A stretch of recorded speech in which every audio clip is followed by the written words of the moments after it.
It's Tuesday, June 25. This is the news on PBCJ. I am Simone Absalom. The United States Coast Guard, USCG, has denied claims that it mistreated 5 Jamaican fishermen who were apprehended in Haitian waters in 2017. The USCG denied the allegations made by the fishermen and the American Civil Liberties Union, ACLU, that their human rights were abused between mid-September and mid-October 2017 after their Go-Fast vessel, Jusset, was intercepted. The Jamaican authorities had approved the detention of the men under the so-called Shipwrighter Agreement between Caribbean states and the United States on the basis that the Coast Guard had recovered 600 pounds of ganja, marijuana, which had been jettisoned by the fishermen during the interdiction. The U.S. Coast Guard explained that they were unable to transfer the detainees ashore in Puerto Rico given the conditions there following Hurricane Maria and for the safety of the detainees. In mid-October 2017, the 5 detainees were transferred into the custody of Homeland Security investigations agents in Port Everglades, Florida. In January 2018, each of the crew members pled guilty to making a false official statement to a law enforcement officer, and they were sentenced to 10 months imprisonment. They were eventually deported to Jamaica last year. Speaking in the Senate last Friday, Foreign Affairs and Foreign Trade Minister Kamina Johnson-Smith said they had no evidence of the fishermen making any contact with its consular service in the United States while they were detained, or with the ministry since their return last year. When the men were deported to Jamaica, persons may be interested to know that they were deported on a regular charter flight, regular monthly charter. They did not engage with the consular officer together as a group. It was individually and on different days. They did not come to us at that point as persons who had been detained as a group or in circumstances related to detention on the high seas. None of that information came to the Consulate General.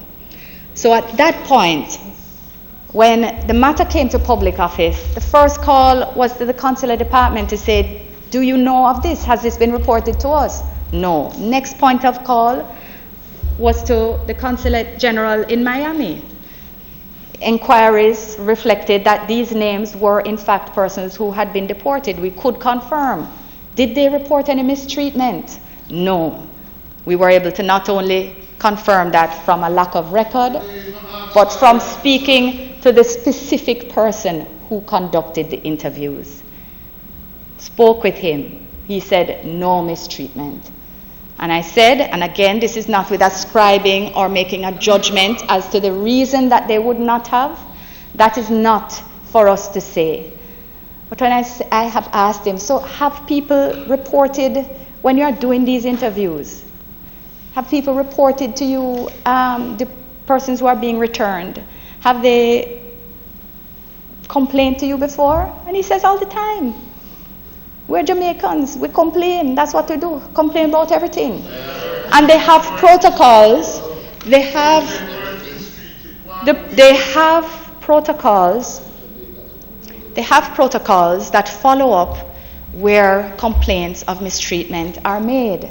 The U.S. Coast Guard insisted that it complied with both international and U.S. domestic law and works closely with the Department of Justice and Department of State to ensure compliance. The USCG said in a statement, quote, all suspects are cared for humanely while preserving the security of both the crew and suspects, end quote. September 7 is the proposed date for a leadership showdown for the People's National Party between incumbent President Dr. Peter Phillips and the challenger Manchester Central MP Peter Bunting. The date was proposed by Executive Committee and must now be ratified by the National Executive Council, the PNP's highest decision-making body outside of its annual conference. In a statement Monday evening, the PMP said nomination opens on Monday, July 22 and closes at midday on Friday, July 26. Bunting had been insisting that he would not contest the presidential election at a special delegates conference.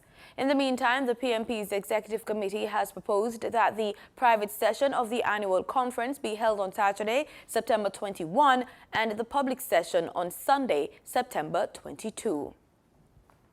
October 24 is the date when the court challenged the Caribbean Maritime University, CMU, against the Financial Investigations Division is expected to be heard. On Monday, the judge hearing the case indicated that the half an hour set aside for submissions was not insufficient. The judge then ordered that the matter be rescheduled to a date that will allow for sufficient time to hear the case.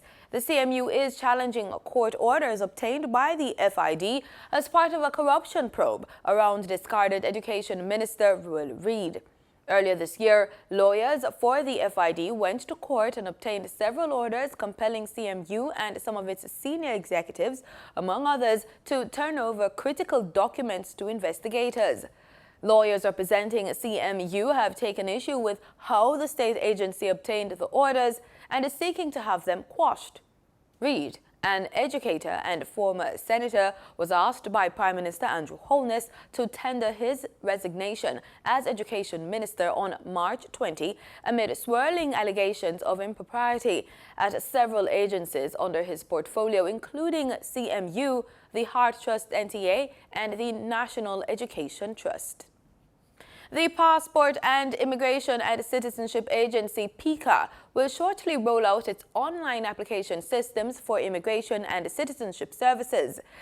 PICA's online application portal was recently tested by delegates at the 8th Biennial Diaspora Conference held from June 16 to June 20 at the Jamaica Conference Center in downtown Kingston. The agency was one of several government agencies that offered express service and government-related business at the Government at Your Service Pavilion, a fast-tracked one-stop shop exclusively at the conference. Director of Customs Service, PICA, Stephanie Gordon, said that the new system will allow Jamaicans to apply for or renew their passport online at www.pbcjamaica.gov.jm, pay for the service, and have it delivered to them. Minister with responsibility for Education, Youth and Information, Carl Samuda, says the results from the first sitting of the Primary Exit Profile, PEP, are showing that students had the best outcome in the subject of social studies.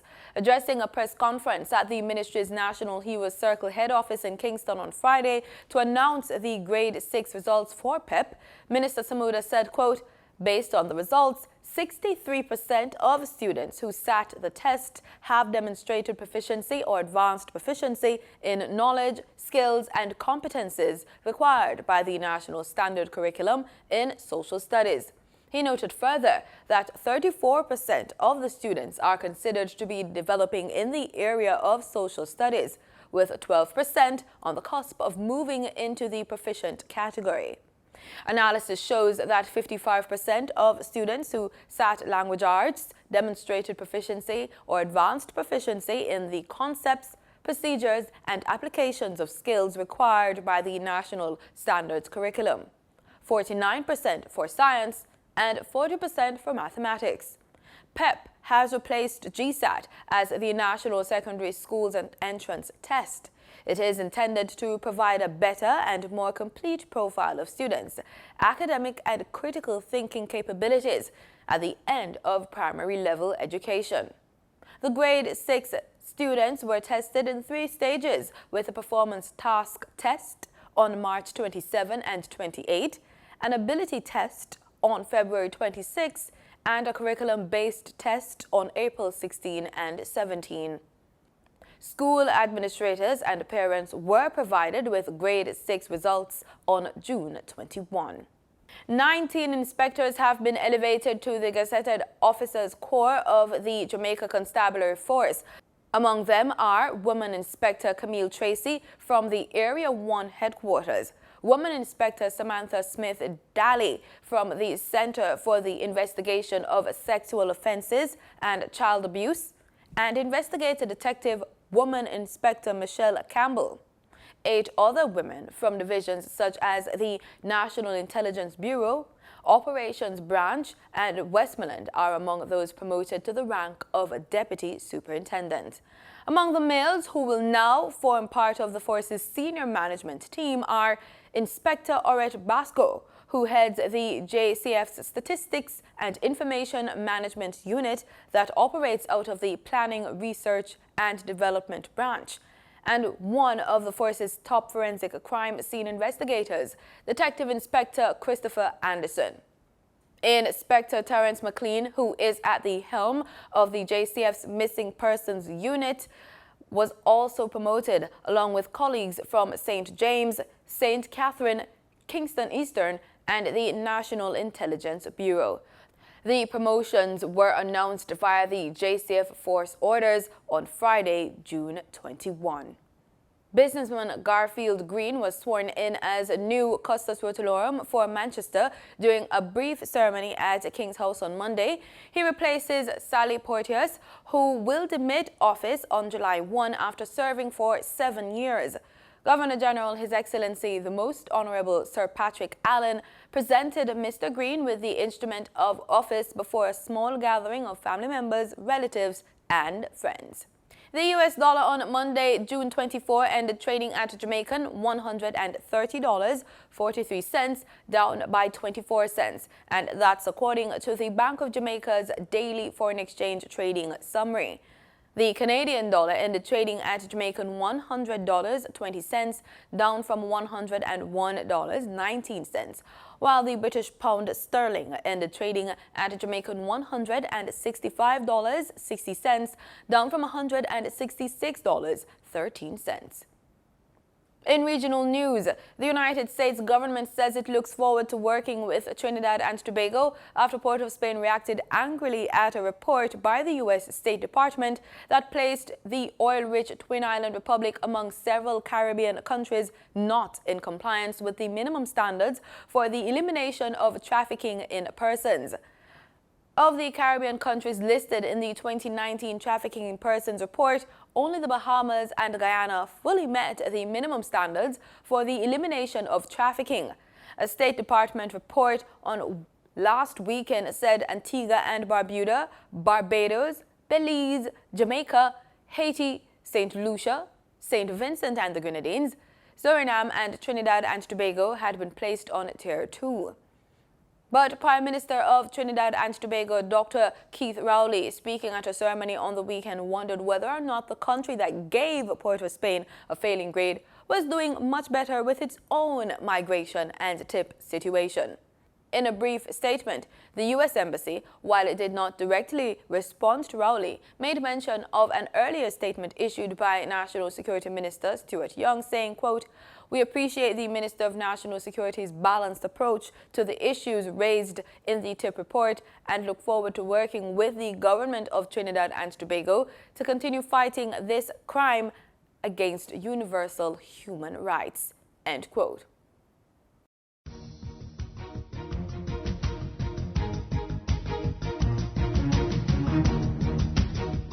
In sports, we're looking at the Gold Cup. Jamaica's Reggae Boys will have to avoid defeat today, and they're through to the quarterfinals. That's the scenario they face in their final round Group C encounter with Caribbean neighbors Curacao inside Bank of California Stadium today. Kickoff is scheduled for 7 p.m. Jamaica time, after which the already eliminated Honduras oppose El Salvador at 9:30 p.m. Jamaica time. Jamaica and El Salvador lead the 4-team group on 4 points, with Jamaica in front on goal difference, more goals scored, with Curacao next on 3 points and Honduras pointless at the foot of the table. Should Jamaica secure at least a point today, they would guarantee themselves a place in the quarterfinals. And in cricket, after pulling out of the remainder of the Cricket World Cup, the West Indies injured all-rounder Andre Russell is set to undergo surgery on his left knee tomorrow and should return to Jamaica within days.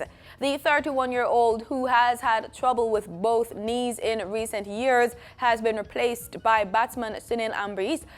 Russell was limited to playing in 4 of the West Indies' first 6 games, regularly expressing knee discomfort while batting, bowling and fielding, and was forced off the field on a number of occasions when he did play.